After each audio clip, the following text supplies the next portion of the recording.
E tala tonu ale au I tonu ale fas foi tau lele no o vatua I le foi tau foi. Awane I whaato I laloina o le si o manga.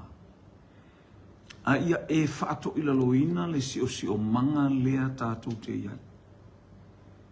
Awane I whaato I laloina o le si o manga le lalo langi lea tātou te iai maona whainga tā maona whita. A ia e whaato I laloina le si o manga. Wai a te oele pule ma le mana. Wai a te au, wai a te I tātou. Tātou te whaalea o ngā ina I ngā ruenga whaasala veia le olo lea. Ia, wa malu atu ono le e se fo staili mai ale wifi a ia le pisi a so le sele ele uma le nei me ia te talo I le swafo I e sui whaalea o ngā ina I ngā ruenga whaasala veia. Oni a nganga le anga o kau peupe mai le sau le ea le vani monimo le mano le toto. Pe una matu le poka. Awana I whaalea o ngā ina o le si o manga. A ia e whaalea o ngā ina le si o manga. Si o manga le tatou si o manga mata ngufu tatou wo o ia so whainga ta. Ele o toe sabali se mea I se le lei ma se mata ngofie. Ale lu tatou tito tia mea fou mai ale o fai atu o tatou sabali I mea whaale tonu. Ele o toi iai se mea mata ngofie ma se mea ato aya. Leanga o sabali mea uma I le leanga ma le taimi muli muli. A fai na amata mai le ulu o le tupua o le auro le o ifo I tamata mai vai o le tupua. O le melana le I whaalia mai. A le mena o le talatu spaina nuti a toa ina ua tau le maa. E wi ala ina ele I whaalia mai I tamata mai vai o le ala talata mai lona whainu. A ua nuti, ua malepe o le talana na le afo. Altu spaia, ua malepe ia tamata mai vai ia o le tupua e se fulu o malo ia se fulu e tutu mai. La tau te lango ina le whainga malo le manu ai. Ioe, hallelujah. E wila ene le tutu mai, le tanga tuspa ia na nuti a toa, ua pei o le aputi o saito e le lea e le matangi, aisea o le mana ma le malosi, ma le matautia o le atua. O le maale na taia I le tupua, ia le utato uloa, na whaima maunga tele, fa mai ua tumu ai le larolangi ono le ngā ruenga le nganga pa ia. Di ia le li, awane I wha lea o ngā ina o e le sio manga. Awane I manu malo le si o manga ia tu. A ia e manu malo ina ma e whaato I lalo ina le si o manga. Lea tātou te iei. O ama le si o manga le te iei. O malo le si o manga ia tu. O po e la walalo e la walunga le si o manga. E ta tauna e la walunga e soli o vae le si o manga. Aia. Ai te manu malo I mea uma. Ia le li. Pe on tātou whaalongo I lea taimi, ma lea taimi, ma lea taimi. Praise God. Tātou whaalonga tu fo I tala au mai lea tafa ma lei tu o le larangi aia. Ia tu mau lava oe I le li I ma e fia I le li. O na whaia le li o mea uma e manao I ai lou loto. Ia lea tu o praise God. Ia. Ia o tātou ilo le o le si o manga le na iei tāni elu malona lava o langa na amata mai to tono I utaia. O le o tai mai ia whaai a mātau ma mai ai I lato o istanga tā mio le lei. Pero batu pe te a mio le lei, pe te a ana whape o se polo kalame na le atua. E ave tanga tā mio le lei, ave tu I se spaneta. E le ia I tātou I le paneta le. Langa o tātou tangata le lei.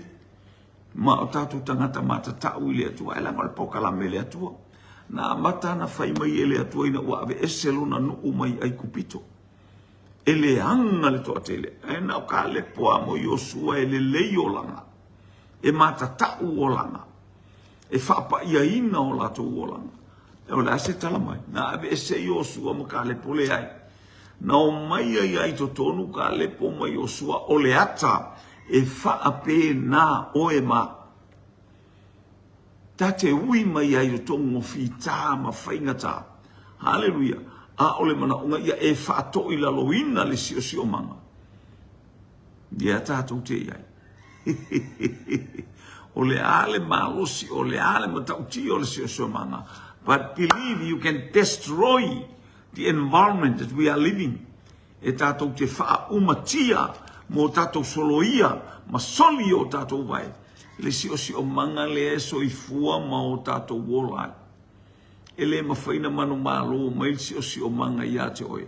E le mawhai foi o na manu malo, le sio manga ia te au. Ae tātou te whaato I laloina I le suafa o Iesu Keriso. Ni ia le ali. Pea ana whai atu, ana whaapea e ave tangata e ta tauna leo mai o suama ka lepo I le malanga le na o fast food tausanga. Toi whaafo ia inu waele hai. Na iwi mai a manei tangata e whaapea na le tau I vinga le ia al Kerisiano. A ua mata utia lo umarosi malo umarosi. Ina ua ta maua le mana mai le langi o le anganga pa ia. Ta ina ita ua mata loto te tele ai mata tau fetuli ai mata savavali ai ta tele popole I semea. De sio manga na ola ai ia tani elu ilona nu. Sio manga mata ngofia le ua o mai papel ni oka se sio manga ina a mata utia. Oka se sio manga ina a mata utia. E fatu la fono lau ai. E fatu la fono me te whaia. O le alau e o I lau nofo awane I toi ta asa ki tara le whapel whai salamu wha tau taua mātou ki tara I lunga o ngā raba ua le aise toi pese whalongo e pese se vi inga o le atua ai atani elu. E le I manu malo ia mea I atani elu. Aina sa ili tani elu I lana tatalo sa ili o na tuli vai o amea tutupu mai o amea o vai mai o lo anga mai. E sa ili lang o le sio manga o ia, o le sio manga tatalo, o le sio manga vivi, o le sio manga manu malo, awa o lona atua, o loa atua, malo atua, malo tato atua. O ia o le atua, o le manu malo. Hallelujah. Fato ila lo le sio manga, ai awane I fato ila loina o le sio manga, vi eleli. Ai mai sio manga o neinu. Na le sio manga e toi fato I lalo e latou e toi no nofo a latou. Hallelujah, ma faaleanga mea uma latou te whai latou te le malama. Mo le tau faaleanga e le whape na se o langa o le tangata manu malo. Tangata na te solia le sio manga. E le aise me tau se tau faaleanga. Po se tau mo whai e faaleanga le isi tangata. Po le tau whai ia su e se awala ea. E nuti pala e pe on tau whai o le awali ile ia... Ina ia whape ona fasio tia tani elu. E ala I lona solia o le tū la fono o lanta talo. Ai ngalo ia te ilato o le sio manga manu malo. O le manu malo le o le tangata. O le manu malo le o le whana o le atua. O le atali o le afine o le atua. E whaasanga ane o na mata I maunga. E o mai ailo na fisoa soan. Ia le pese e whai pese e peru ma langa e whasanga e o mata I maunga e o mai ai lo ufesoa soani. O lo ufesoa soani mai ai o le na whaia le langi atoa ma le laloranga. Ia le walatu le upu. Whamatala ina o nei miti. Hallelujah, praise God. I le teimi fo i momo le wata otne pukane sa le tu maulu malo ia te oe. E ave se ina e yel teimi umai. A le auro na. Rono wingo o le nupito I manai a lalea. So atu malesi wa ario. O lona winga u fasolo atu ina fale. Tono wa e male apa me mea. O lona winga ua fasolo atu le tupua ina leanga. O meana le tino e a mata mai le tumu I le manai a male mata ngō fiel tiltilo. Ai ua ina alua tunga wale I ua tua le fai ungo wale anga. A o mea le atua e a mata mai le fale tonu. Fale tonu o tato wolanga muli lua lo wolanga moe kolo lo wolanga o haju ai ngā tūlanga ngā oi whaamisa whare pui pui o langa sa tato wolai ai ina ua pai mai ke le nganga pa ia whapupula o tato mata winga ia Keriso. Hallelujah, le li o le ola, le li o le toe tū, le li o le leinga. Ua pupula o tato mata o mata hitu mata leanga. Aya wa whapupulan o ka wa au le leo fōlinga, wa au le lei fōlinga lo uso le tūma I le mata ngō fio le tātou ainga fo I seke. Hallelujah. Haleluya, haleluya, haleluya. E tatou vai ari au fai mana ia Junior Sefo tuli tafa oka au le lei mel fana mo le atua Katerina Fatu fo iseke. Haleluya, Town Civic Michael M. Sam o sa talo fasole bi ia mo au le lei mai o kamale au le asola iki ki kamale o Mike. Kamaula.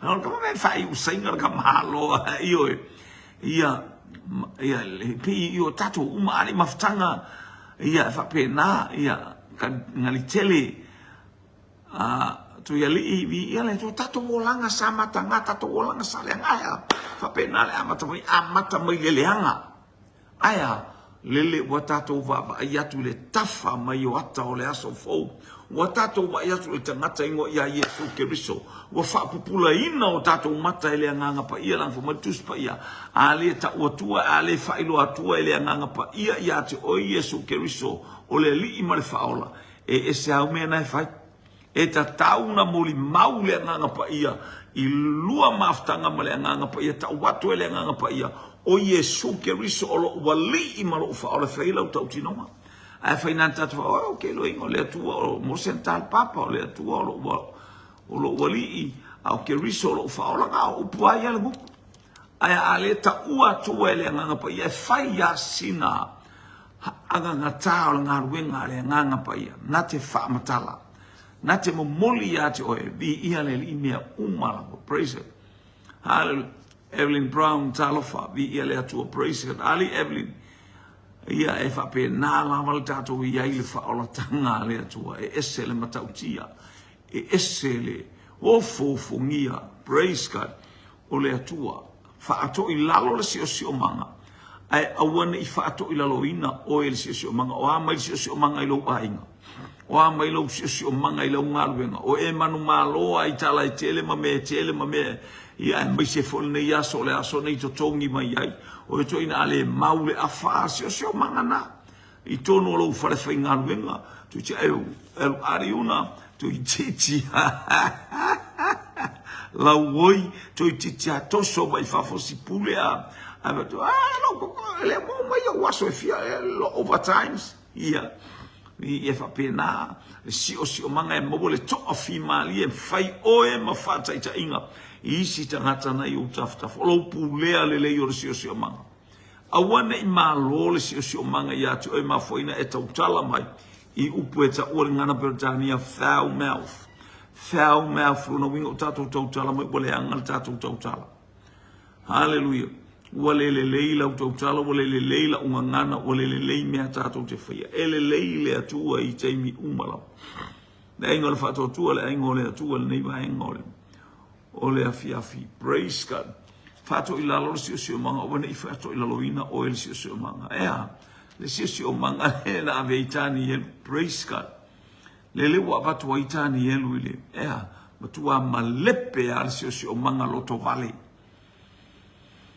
matua malepe le sio manga ole loto leanga io tau mo fai fa leanga me le fai la ngo o tanga to le tua o le tanga ta fa pa ia ina tele me le leila ali angel tau tele ina fa leanga mai tanga ta bi ia leli ase me ia pe fo ngar wenga ia o tilo ali angelu tau fa pe na fo taia io oe mo ia ata mai fai mai aula unga al mafatia io lo to itala tangata aka ai ngela aka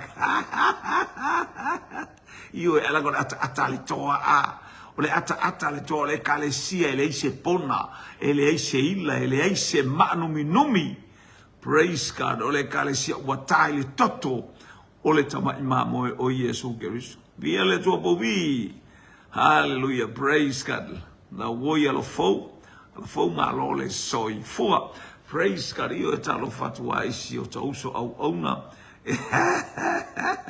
ia fato no le TV e tele me atangata fai atua tele fo I mea uso ia fa pena na moki ai o ia tatu uma ia e selo mata ata so le mea tonu na e ta o woni fa le au nga ina le sio manga o lungo le TV e fa bena fo ia te fo mata ata telefoi ta te tau faia e fa ta i mata ata tangata leo i sel mana ia lolo so malio fo ringo tangata leo preta haleluia pe te fa ta i lango fo fai o matangata manuia ile tangata o manuia ke mo Amerika maleo maka aka ia o aka Ali J Brown li ia le li o atinga o afainga ta haleluia ve vesi mai e so e vale ai le ai se mea tato o ne manu malo mai le sio manga o mata fa no mata fa se mata fa vau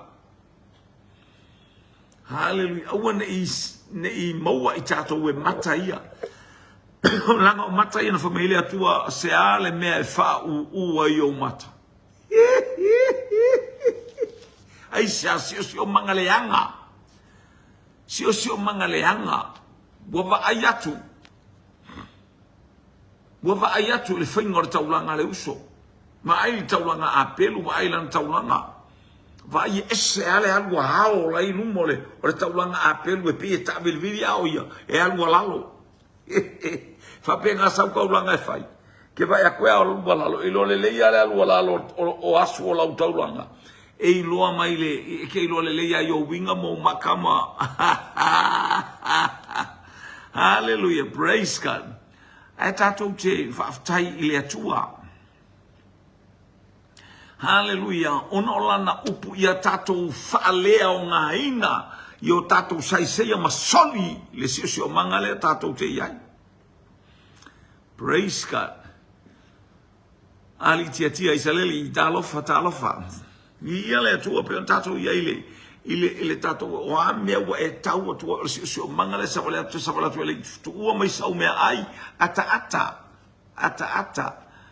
ali ele fez com me ai e fa mai le ai te o fale se me lautanga o to vini usila e me ai lo na to yo so al tavale ra tu fa tau le chips fa tau le fish and chips fa tau le ala fa o le poa o kai ai pa me ia wifi te ia la halwa le fale e ave ia ile aita haleluia sine ia ta mai fe na mau atu la na fai ai fe wa le mau atu se fe ale wa e ita ya wo ai haleluia la ai silo matu fa mai sama sa ile tu mai nai o sio anti manai ona uso i matu eva iale nei ia mo aftala to afai me ai mo la to ta fia tele lo ta fia yo a wona I fale a nga ina lo sio manga me ai hallelujah po wole ai fo isa o tupe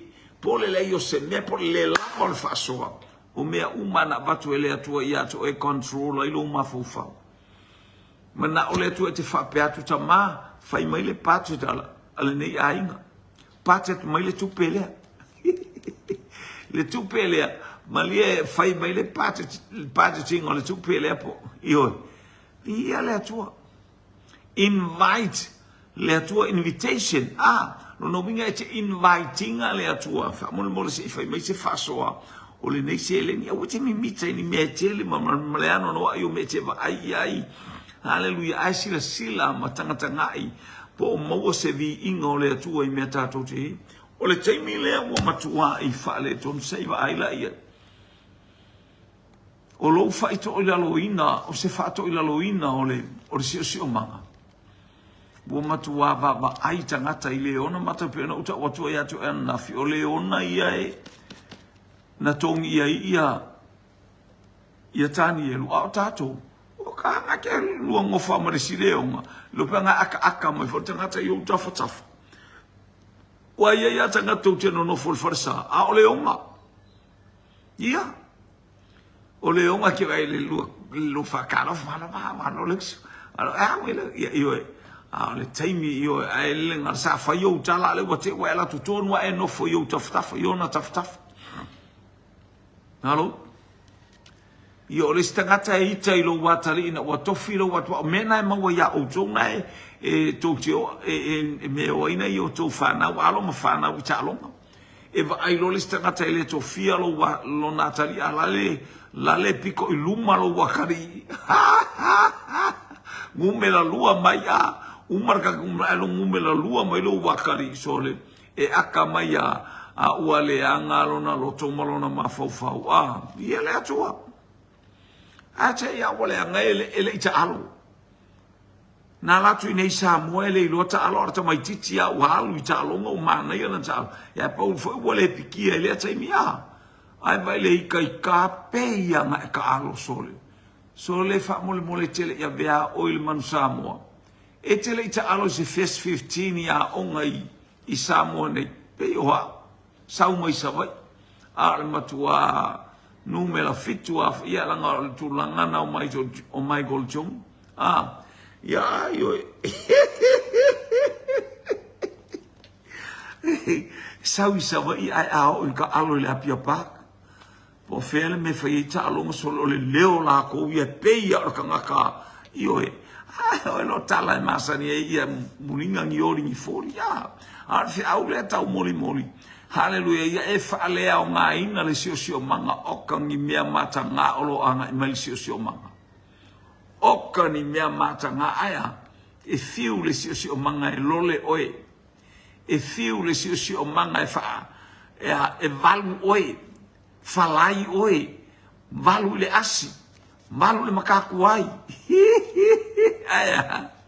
aya Yesu ilo uva o te ata i le afa ai te fato ila loina le sio manga o ale ona ngai ngungu wangi yake ope o le tala ya tani wa makwale ngi ngifo le onga nga wale ngi ngifo wa ba ele mole ole sai mi pepa male lau papa a mana o sai mi pepa le lau papa le ina ia mole pe sfata ita ina ia mole mai pe ole mele ya le fa ya mole mona no la marsa ni pepa chaurole a mai le lau papa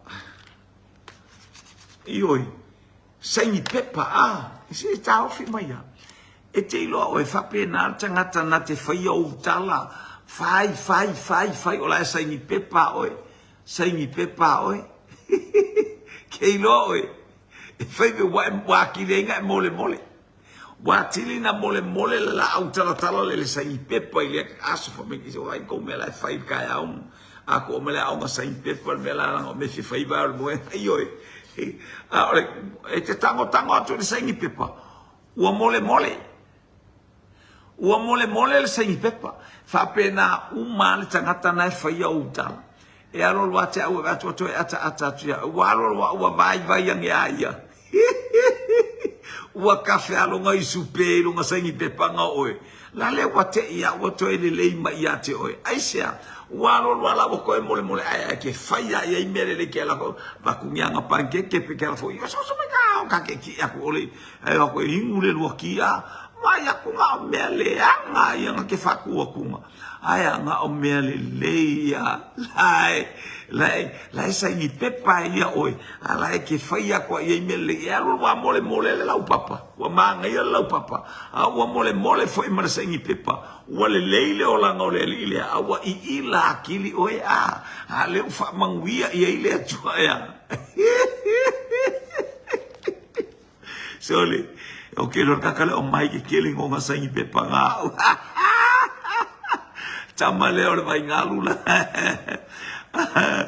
ia le atua io e fa pena tato le mana o ngale o le atua io tato fato ila loina le sio manga hallelujah try to destroy the environment but not let the environment destroy yourself o wangi fato ila loina i tato mang malo ka malo sole o tani elua sole o ke u falo ngo aku le kupu walanga lo malo ia ifo tangata uma wangi ko esa kapua ya le safengele la ko kula fongo me taima persia e ifo tangata uma ya tariu ala lo walanga tariu se ka falo uma ya ile kalasko inga ona tusi atua ilea o lelo ko avakure kusi lelo ko fukuri ya sol famua fele le yaku haleluya wo fele le yaku ya awala fa vave ua tusi atu ona tusi atu leo tariu inu uma ngu ia le ua pule le lalo langi le pule i metai ma atunu mangangana ese oeno nofo i le lalo langi uma ufape atu ia tupu tele so o tau manuia. Be blessed. Hallelujah. Whalongo la ele manuia. O te pule ina ia ngatete ma mata tau i luma o lea tua o Tanielu o tangata i tu malo uma o lo malo. Lele wa uma fama ia ifo yake ia. Lale wa uma le ifo ia. Lale wa uma le ifo alaya. Le wa uma ye ifo ile atua o Tanielu. Ele o ifo ya Tanielu. A ole ngā luenga Tanielu. Fa umatia si o mangaleanga. Lele watu lele o ifo ma vivi ma tapua ile atua o Tanielu. Worship and bless. Hallelujah. The God of Daniel. Hallelujah. Hallelujah. So le o te pule ia lea. E tu mau o ia e whaavavau. E le wha umatia lona malo ma le pule o ile ngata. Anga whanonga le. Whapea ia o ia o le pule lea. Whapea o le pule lea sa ia papelungia le o transfer ma ia ki ia ae. Ua pawa ia le ua nailo ae no. Le o sa o Tanielu ia Nebuchadnezzar. Uma oi. Nga so o mai le malisi malo. So o mai malisi malo. Malisi malo.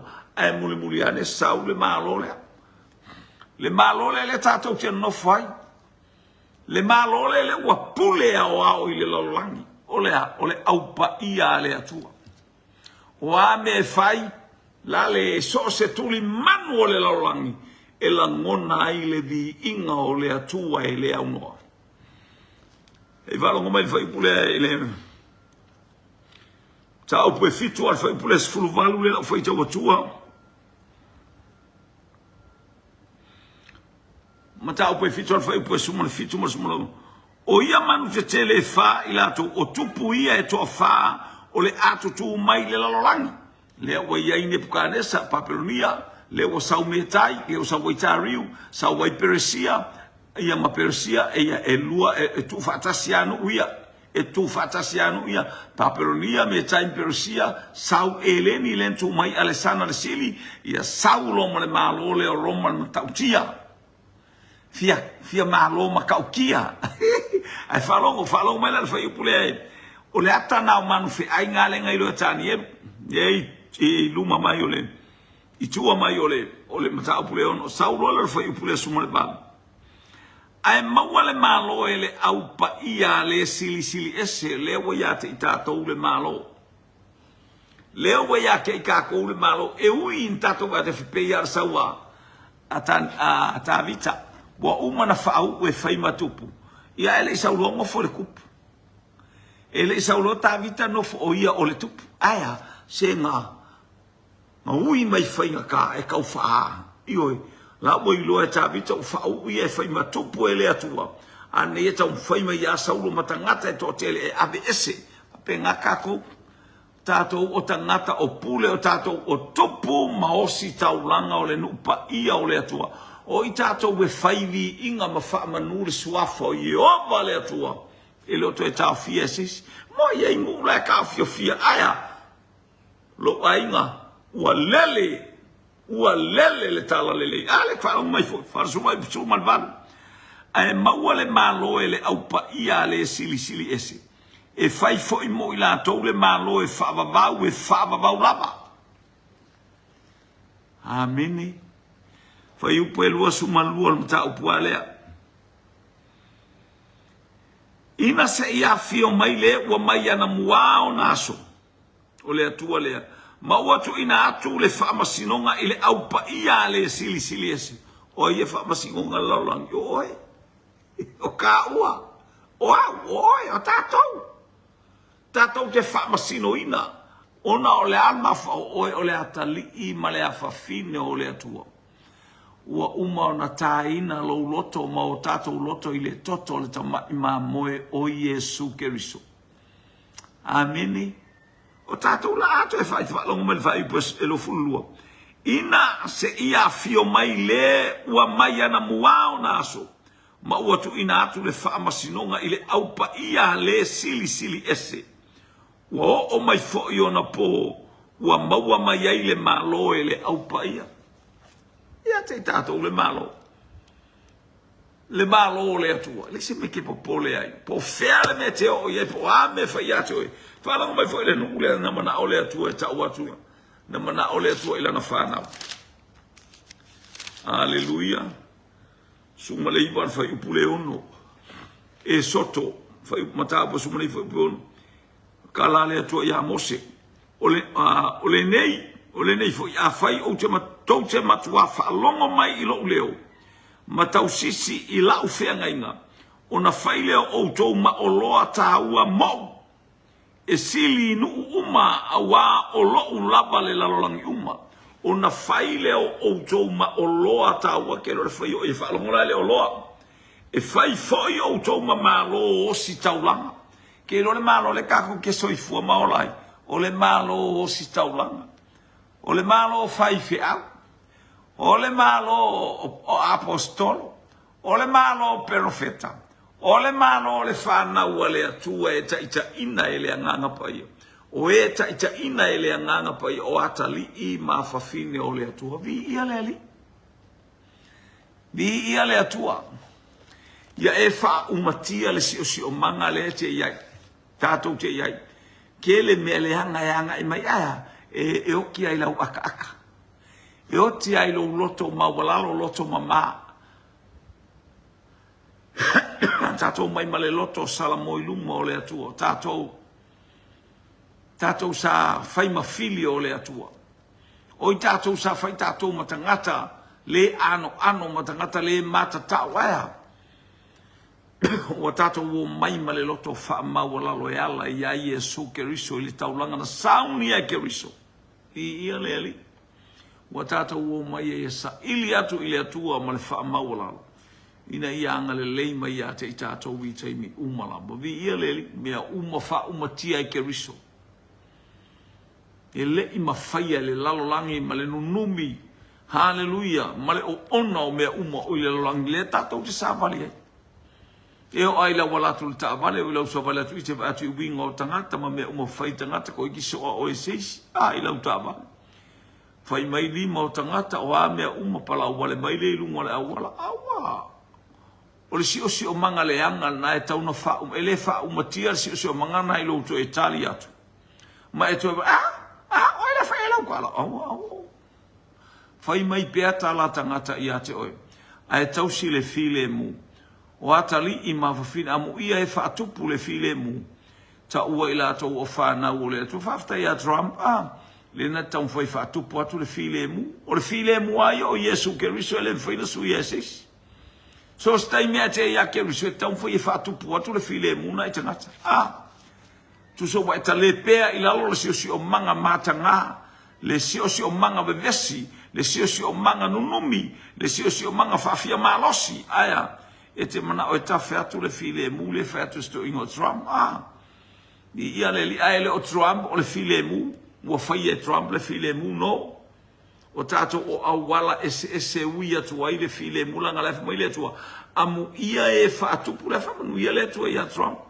Olono mana o ia olono mana o mana ongo Trump ia tupu se le leina. Tupu le file mu. Aele o Trump. O ia o le file mu. The file mu. The peace is already done by Jesus Christ. Through his blood. Hallelujah. Hallelujah.